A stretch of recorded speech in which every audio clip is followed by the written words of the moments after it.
کہ اداکار ہیں, انہوں نے خودکشی کی. کہاں گیا وہ ابھی مجھے رپورٹ پیش کی انہوں نے. فہد کہاں ہے؟ فہد کس نے خودکشی کی ہے؟ انڈیا کے کوئی ایکٹر ہیں, جوان آدمی ہیں, بس نام لینے کی ضرورت نہیں, جو بھی تھے بہرحال, تو کوئی جوان آدمی ہیں, انہوں نے خودکشی کی ہے. خودکشی کی وجہ یہ بتائی جا رہی ہے کہ کیا ہے, ڈپریشن ہے.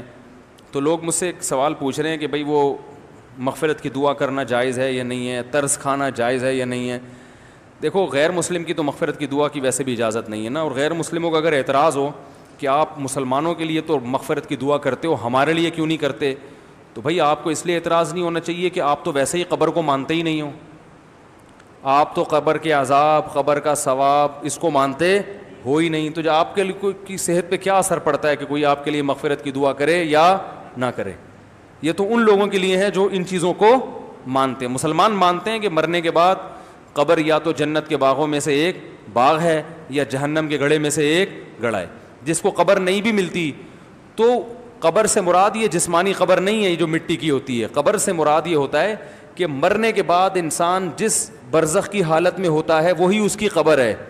چاہے اس کی لاش کو جلا دیا جائے, چاہے اس کے ذرے کو بکھیر دیا جائے. اس کی مثال ہے قرآن مجید میں اللہ تعالیٰ کا ارشاد ہے کہ ہم نے جب فرعون کو غرق کیا ہے, تباہ کیا ہے. فرعون بات نہیں مان رہا تھا نا, ظلم کر رہا تھا لوگوں پہ. جب فرعون کو اللہ نے تباہ کیا تو اللہ فرماتے ہیں کہ النار یعرضون علیہا غدوا وعشیا, فرعون کو روزانہ صبح اور شام آگ میں جلایا جاتا ہے, روزانہ. وَيَوْمَ تَقُومُ السَّاعَةُ, اور جب قیامت قائم ہوگی تو اس کو دوبارہ زندہ کیا جائے گا, یعنی اسی باڈی کے ساتھ, اور کہا جائے گا ادخلوا آل فرعون اشد العذاب, اس سے بھی زیادہ سخت عذاب میں اس فرعون کو اور اس کے عیال کو داخل کر دو, اس کے جو فالوورز ہیں. تو قیامت سے پہلے جو عذاب ہو رہا ہے وہ کیا ہے؟ بولو بھائی, برزخ کا عذاب ہے نا. حالانکہ فرعون کو تو قبر نہیں ملی. فرعون تو مصر کی ایک عجائب گھر میں رکھا ہوا ہے, دیکھنے والوں کو کچھ بھی نظر نہیں آتا. وہ وہاں کھڑے ہوتے ہیں, نظر آئے گا فرعون ایک اس کی جو ہے نا وہ لاش کو حنوط کیا ہوا ہے کیمیکل لگا کے. لیکن قرآن کیا کہہ رہا ہے؟ یہ جب پانی میں غرق ہوا ہے تو قرآن دو باتیں کر رہا ہے کہ الیوم ننجیک ببدنک لتکون لمن خلفک آیا, ہم تیری باڈی کو محفوظ کر لیں گے تاکہ بعد والے لوگوں کے لیے تو عبرت کا نشان بن جائے. یہ پیش گوئی بھی قرآن کی پوری ہوئی. ہزاروں سال گزر گئے, فرعون کی باڈی بولو بھائی محفوظ, تاکہ بعد والے لوگوں کے لیے کیا رہی ہے, نشانی. دوسری بات قرآن نے بتائی وہ ہمیں نظر نہیں آتی. ہم قرآن پر ایمان رکھتے ہیں لہذا ہم اس پر بھی ایمان رکھتے ہیں. وہ بات یہ بتائی کہ فرعون کو عذاب دیا جا رہا ہے, صبح بھی آگ میں جلایا جاتا ہے اور شام کو بھی آگ میں بولو بھائی جلایا جاتا ہے. یہ فرعون جانتا ہے یا اللہ جانتا ہے؟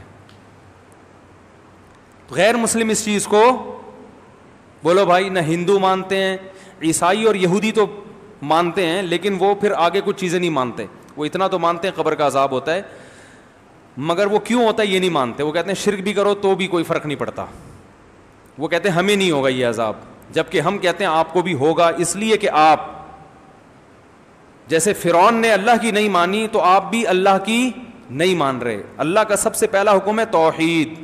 نہ اللہ نے کسی کو جنا, نہ اللہ سے کوئی جنا, نہ اللہ کو کسی نے جنا. وہ بالکل یکتا ہے. حضرت عیسیٰ کی عبادت جائز نہیں, عبادت صرف ایک اللہ کی ہوگی, صرف ایک اللہ. وہ انڈیا کی اسمبلی میں یا کہیں کسی موقع پر کسی ہندو خاتون نے تقریر کی, اس میں انہوں نے کہا یہ مسلمان جو ہے نا صرف ایک اللہ کو مانتے ہیں, لا الہ الا اللہ بولتے ہیں, صرف ایک اللہ کو مانتے ہیں. اور وہ تو مسلمانوں کی برائی میں کر رہی تھی کہ سارے خداؤں کا انکار کرتے ہیں اور ایک اللہ. وہ ایسے تقریر کر رہی تھی کہ ایمان تازہ ہو رہا تھا. ٹھیک ہے نا. ہم نے کہا یار ہم اتنی اچھی تبلیغ نہیں کرتے جتنی اچھی, وہ سنا ہوگا سب لوگوں نے کلپ دیکھا ہوگا نا. ہاں میں یہ کہہ رہا تھا کہ غیر مسلم تو مانتے ہی نہیں نا قبر کے عذاب کو. وہ تو کہتے ہیں بھائی فرعون کی ڈمی جو رکھی ہوئی ہے وہاں پہ, ممی کہتے ہیں نا اس کو, لاش کو. ڈمی تو نہیں ہے, ممی ہے وہ. ڈمی تو اس کو کہتے ہیں نا مصنوعی. تو جو رکھی ہوئی ہے وہ بس رکھی ہوئی ہے. فرعون تو ختم, ہم کہتے ہیں ختم نہیں ہوا. صبح و شام اسے آگ میں جلایا جاتا ہے. کیونکہ قرآن نے 2 دعوے کیے تھے, ایک اس کے جسم کو محفوظ رکھوں گا, یہ دعویٰ سچا ہو گیا کہ نہیں ہو گیا؟ تو ہم کہہ رہے ہیں قرآن جو دوسری بات کہہ رہا ہے وہ بھی سچی ہے. صحیح ہے نا, وہ بھی کیا ہے؟ سچی ہے. تو نظر نہیں آ رہا. بالکل اس کی مثال ہے خواب کی سی. جیسے خواب میں آپ پر جو کچھ گزر رہا ہوتا ہے ساتھ والے آدمی کو پتہ نہیں ہوتا. اللہ نے موت کو بھی خواب سے تشبیہ دی ہے.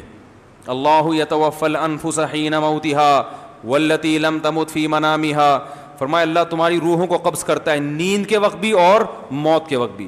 تو نیند کے وقت بھی ہماری روح کا باڈی سے کنیکشن کمزور ہو جاتا ہے, لیکن روح پہ جو کچھ گزرتی ہے وہ ساتھ بیٹھے ہوئے آدمی کو معلوم نہیں ہوتا. آپ تو دیکھ رہے ہیں کہ خراٹے لے کے سو رہا ہے, مگر اس پہ کیا گزر رہی ہے وہی جانتا ہے. بعض دفعہ نیند میں خوشیاں مل رہی ہوتی ہیں انسان. آپ بہت عرصے سے کوشش کر رہے تھے کہ آپ کی شادی ہو جائے, ہر جگہ سے دھکے کھا رہے تھے آپ, لوگ کتے چھوڑ دیتے آپ کے پیچھے جب آپ کہیں رشتہ لینے جاتے تھے نا, اتنا لوگوں کو دشمنی. خواب میں اچانک کتنی ہو گئیں؟ 4 ہو گئیں. ہو سکتا ہے بھائی گورنمنٹ کی طرف سے خواب دیکھنے پر کوئی پابندی نہیں ہے. لوگ مجھے بتاتے ہیں مجھے یہ خواب آیا. میں نے کہا خواب آیا ہے نا, جاگتی حالت میں تو نہیں آیا, تو بس خود بھی سکون سے سو جاؤ, ہمیں بھی آرام سے کرنے دو. ہم نہیں بیٹھے ہیں تمہارے خوابوں کے مطلب بتاتے نہیں بیٹھ کے. تو خواب میں کتنی ہو گئی ایک دم سے؟ 4. اور 4 میں آپس میں محبت بھی بہت زیادہ, 4 خوبصورت بھی, محبت بھی, اور 4 ایک آپ کے دایاں والا پاؤں دبا رہی ہے, دوسرا بایاں دبا, اور 2 مل کے سر دبا رہی ہیں. آ سکتا ہے نا, کتنے خوش ہو گئے آپ. لیکن ساتھ بیٹھے ہوئے آدمی کو پتا ہوگا ہے جب آپ کی آنکھ کھلے گی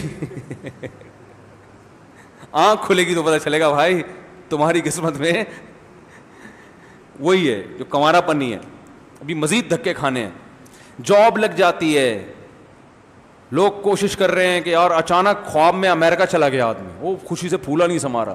خواب میں بلڈنگ سے بھی گرتے ہیں نا لوگ, کتنا خطرناک خواب ہوتا ہے. آدمی نیچے آ رہا ہوتا ہے, شکر ہے نیچے سڑک پہ پہنچنے سے پہلے آنکھ کھل جاتی.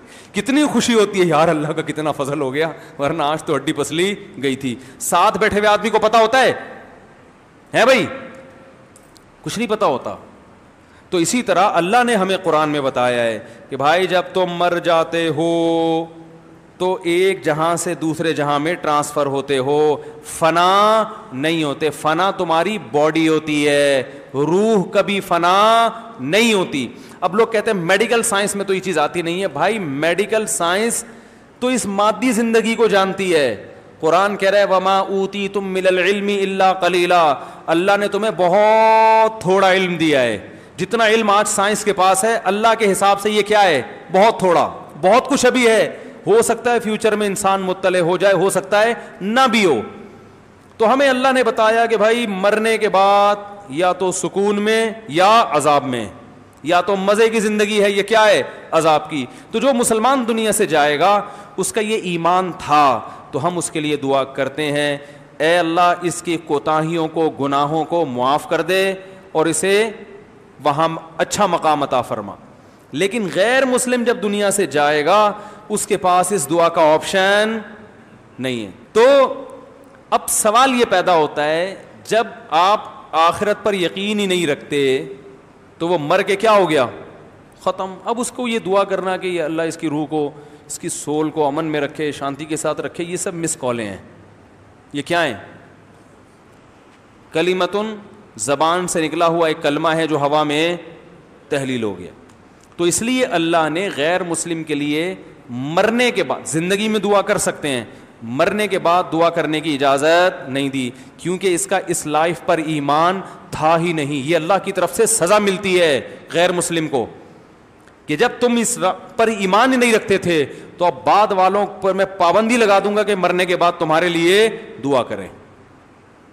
اب یہ تمہاری قسمت ہے, اگر واقعی آخرت نہیں تھی تو تم ویسے ہی پیس میں ہو, ختم فنا. اور اگر آخرت تھی تو تم تڑپ رہے ہوگے کہ کاش میرے بعد لوگ میرے لیے دعا کریں, لیکن اللہ اس پر کیا لگائے گا؟ پابندی. تو اس لیے بھائی جو غیر مسلم ہم پہ اعتراض کرتے ہیں نا کہ آپ لوگ غیر مسلموں کے مرنے, زندگی میں کر سکتے ہیں, زندگی میں تو تعزیت بھی ہے, عیادت بھی ہے, سب کچھ ہے, گفٹ بھی دے سکتے ہیں غیر مسلم کو, اس پر احسان کرنے کا بھی ثواب ملے گا, اور اس کو صدقہ و خیرات بھی دے سکتے ہیں, وہی جو مسلمانوں کے حکام ہیں وہی غیر مسلم کے ہیں. لیکن موت کے بعد اس کے لیے اللہ نے دعا پر پابندی, نبی کو اجازت نہیں دی کہ اپنے دادا اور چچا کے لیے دعا مانگیں, ابراہیم علیہ السلام کو اجازت نہیں دی کہ اپنے باپ کے لیے دعا مانگیں.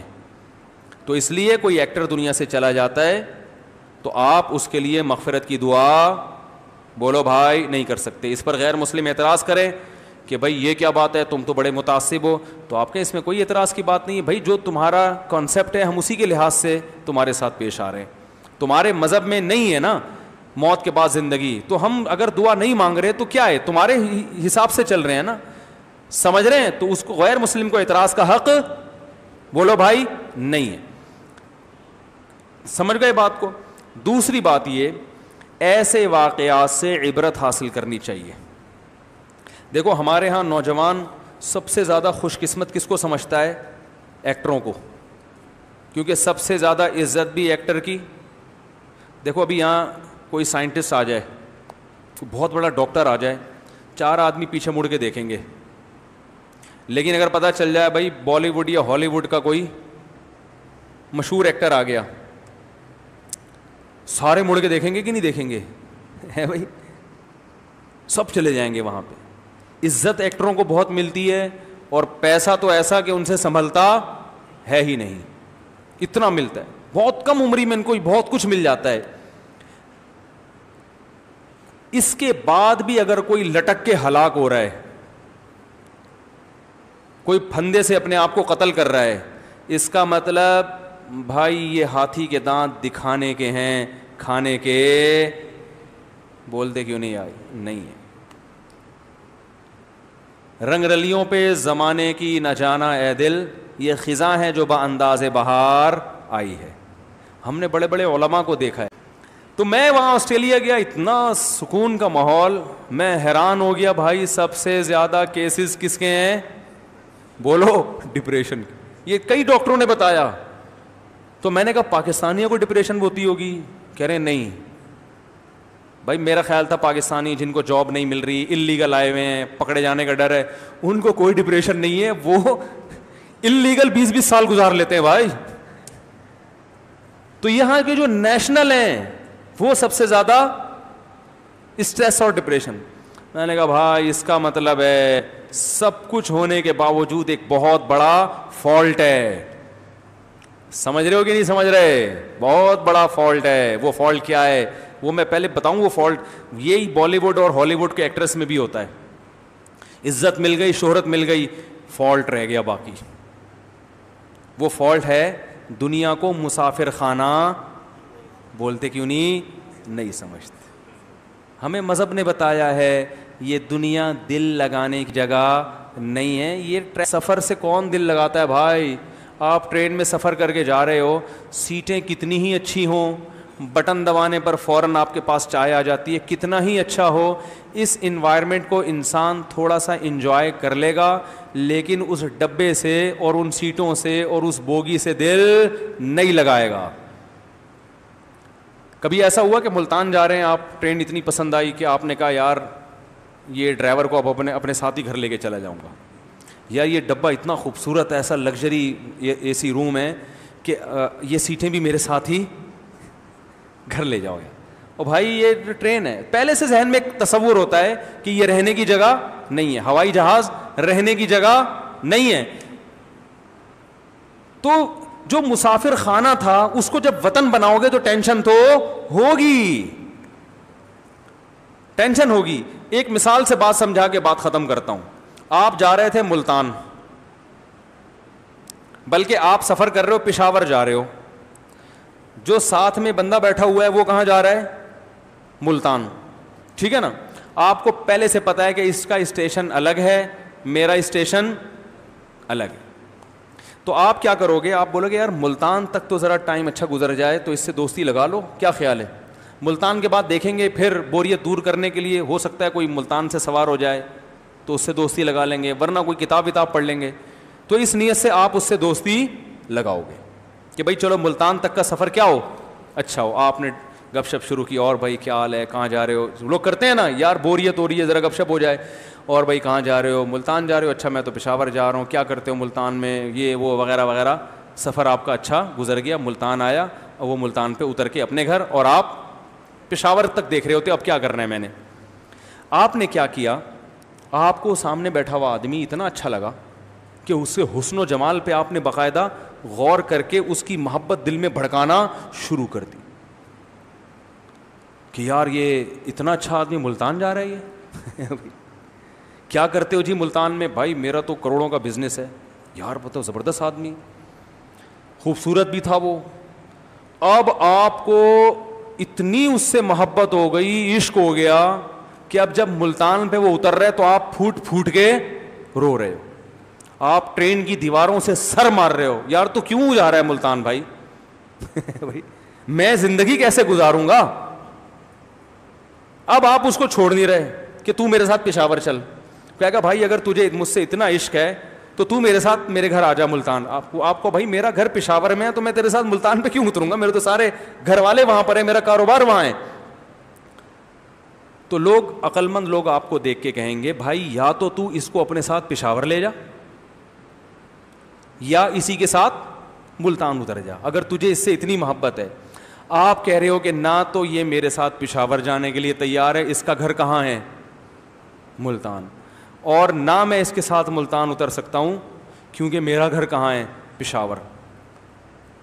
تو عقل مند آدمی کھینچ کے 2 تھپڑ لگائے گا کہ کمبخت, جب دونوں کے اسٹیشن ہی الگ تھے تو اتنی محبت کرنی چاہیے تھی جتنی افورڈ بولو بھائی کر سکتے. وہ بچپن میں ہم ایک پروگرام دیکھتے تھے, اس کے بعد ہم نے چھوڑ دیا, ایک مزاحیہ پروگرام آتا تھا, تو اب بھی شارٹ کلپ آ جاتے ہیں نا, تو بچپن کی یادیں تازہ ہو جاتی ہیں, جیسے 50-50 کے کچھ شارٹ کلپ آ جاتے ہیں. تو وہ ایک آدمی کو بھولنے کی بیماری تھی اس کو بیماری یہ تھی, وہ بنا ہوا تھا گھننا, اس کو یہ تھا کہ دوسرے کی بیویوں کو نا بھولے سے اپنی بیوی کہہ دیتا تھا اور ان کے گھر میں گھس جاتا تھا, پٹ کے نکلتا تھا. تو ایک دن کسی نے پوچھا کمبخت کبھی بھولے سے اپنی بیوی کو بہن بھی بولا ہے تو نے, تجھے بھولنے کی بیماری ہے تو کبھی بھولے سے اپنی بیوی کو بہن بولا؟ کہہ رہے ہم اتنا بھولتے ہیں جتنا افورڈ کر سکتے ہیں. بھولے سے دوسری کی بیوی کو اپنا کہہ دینا برداشت, اپنی بیوی کو بہن بول دیں بھائی ہم سے برداشت نہیں ہوتا, تو اتنا بھولتے ہیں جتنا افورڈ کر سکتے ہیں. تو بھائی جب آپ ملتان والے کو پشاور نہیں لے جا سکتے اور آپ اس کے ساتھ ملتان نہیں جا سکتے, تو کراچی میں جب آپ اس کے ساتھ سفر شروع ہوا تو ٹریولنگ کے شروع میں ہی آپ کو سوچ لینا چاہیے تھا کہ اس سے کتنی محبت کرنی ہے اور اس کی لمٹ کتنی ہوگی. دونوں کے اسٹیشن الگ ہیں تو اتنی محبت کرنی چاہیے تھی جتنی افورڈ کر سکتے ہو. تو یہ بالی ووڈ اور ہالی ووڈ کے جو ایکٹرز ہوتے ہیں, یہ شہرت اور دولت ان 2 چیزوں سے اتنی محبت ان کو ہو جاتی ہے کہ وہ محبت افورڈ بولو بھائی کر نہیں سکتے. سمجھ میں نہیں آ رہی بات. دوسری, اس دنیا میں ایک فالٹ اور بھی ہے, ایک فالٹ اور بھی ہے, وہ یہ ہے کہ جو مسافر تھا نا, جو ملتان تک پہنچنے کا تو یقین ہے نا کہ یہ پہنچے گا اور اس سے دوستی کروں گا تو کرے گا, دنیا میں یہ بھی یقین نہیں ہے کہ آپ جس چیز کو چاہ رہے ہو وہ مل بھی جائے گی کہ نہیں ملے گی, اور ملنے کے بعد ساتھ رہے گی کہ بھی نہیں رہے گی. جیسے وہ ملتان والا آپ کے ساتھ پشاور جانے کے لیے تیار ہو بھی جائے, لیکن وہ یہ کہہ رہے کہ بھائی میں وعدہ نہیں کرتا, کوشش کرتا ہوں, ہو سکتا ہے خانیوال پہ میرا مائنڈ چینج ہو گیا تو میں وہیں اتر جاؤں گا, وہ تو اور ڈپریشن. تو ان کو جو عزت ملتی ہے, شہرت ملتی ہے, وہ عزت نہ دائمی ہوتی ہے اور نہ وہ پیسہ دائمی, ہر وقت اس کے بارے میں خوف. ایک فلم بھی ناکام ہو گئی نا تو کہاں چلے جاتے ہیں ڈپریشن. کوئی دوسرا آ گیا جو آپ سے بھی آگے نکل گیا تو پہلے والے کو کیا ہوتا ہے, وہ ٹینشن میں آ جائے گا, یار یہ کیا ہو گیا, محنت ہم نے کی, آگے کون نکل رہا ہے. کیونکہ دنیا کا مقصد ہی جب عزت اور شہرت بن گیا, یعنی دنیا کی ڈیفینیشن کیا ہے, عزت اور شہرت ہی کو تو دنیا کے, شہرت اور دولت یہ 2 چیزوں دنیا کی ڈیفینیشن ہے. ہم کہتے ہیں نا فلاں کو بڑی دنیا ملی ہے, کیا مطلب, عزت ملی اور پیسہ ملا, یہ 2 چیزوں کو دنیا کہا جاتا ہے. تو جس نے دنیا ہی کو مقصد بنا لیا, اس کا مطلب اس نے سفر ہی کو مقصد بنا لیا.